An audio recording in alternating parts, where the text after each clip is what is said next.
Alright, so yesterday the very first thing that I did was I took down this cable assembly.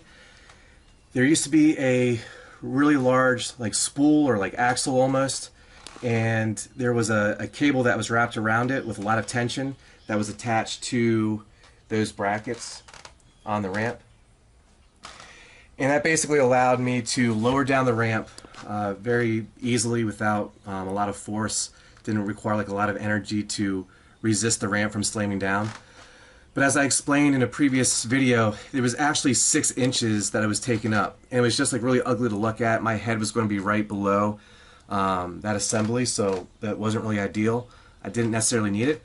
So I took a socket wrench, took these out. I didn't take them all the way out, I just loosened them actually. And then what I did was there was a pin in the actual like spool itself that I had to use pliers. I had to take the pin out so the cable would release. I had to be really careful that I wasn't really close to it because there was still some tension on it, and I didn't want the cable to, hit me in the face.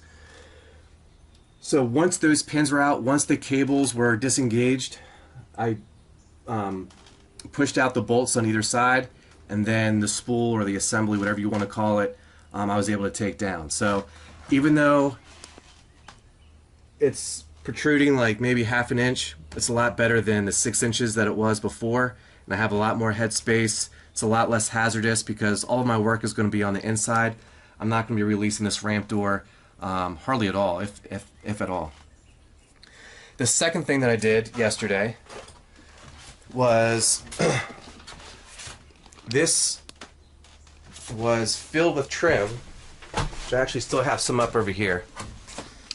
Okay, so this trim was everywhere, and it was preventing me from getting to some of these screws so I can take the plywood off so I can install the installation behind there. So I took a lot of time. I don't have a lot of tools. I'm new to these types of projects, but I did find a really small crowbar, I guess that's what you call this, which was it was perfect. So I was able to slip this behind these gaps. I was able to hammer the trim away.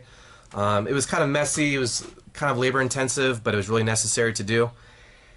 And when I removed the trim, you'll notice that there's these tiny little staples that are sticking out.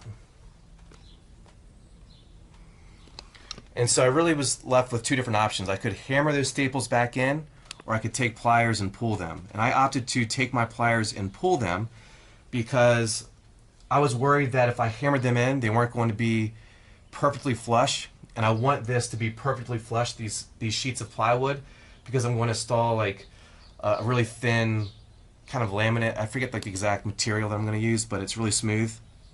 And I didn't want like these small ridges. So that's the reason why I opted to pull them. They actually came out relatively easily as long as you have like the right set of pliers. And that took me that took me like an hour or two to reduce all the trim, and that's where I left off yesterday.